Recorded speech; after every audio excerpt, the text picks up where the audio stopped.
during the time I had a good it so happened Adilani Mfana Wangu, he comes from a world in a salad, in a free spirit. Yeah, but I like that. You taught me that, Dilani, you know. So, Unona, in the middle of a recording, they could come, you know, a bunch of girls.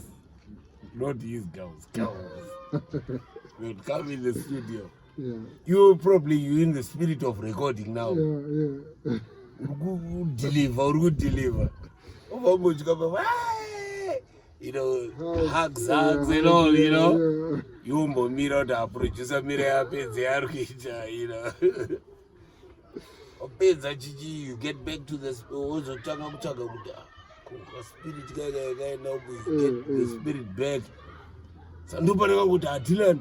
I got an idea, my brother. But the end guy. And Dylan. What you know?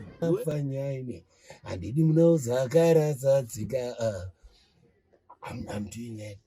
So I'm Dylan. Oh, but that's a good melody. That's a heavy tune.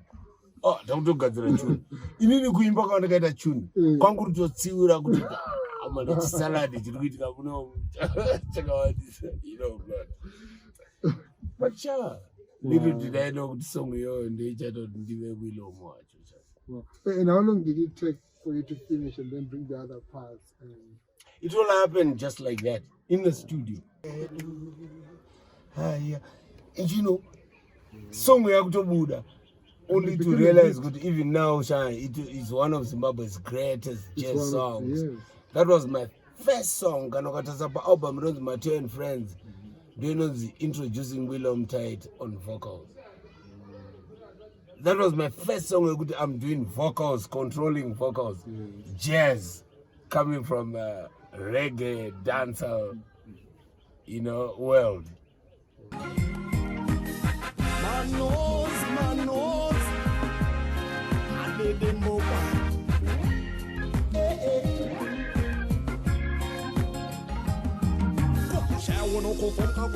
Self-denial, kutoroteka dzeva mweiwe woti une style kweda bodono daramba jemanos amskano mafanya anetsika dziri straight uno bleach skin or use no hair chemical kwata mzongo nyama wakazodzwa dowi anilava chido chemoyo my sweet Italy kweda bodono daramba jemanos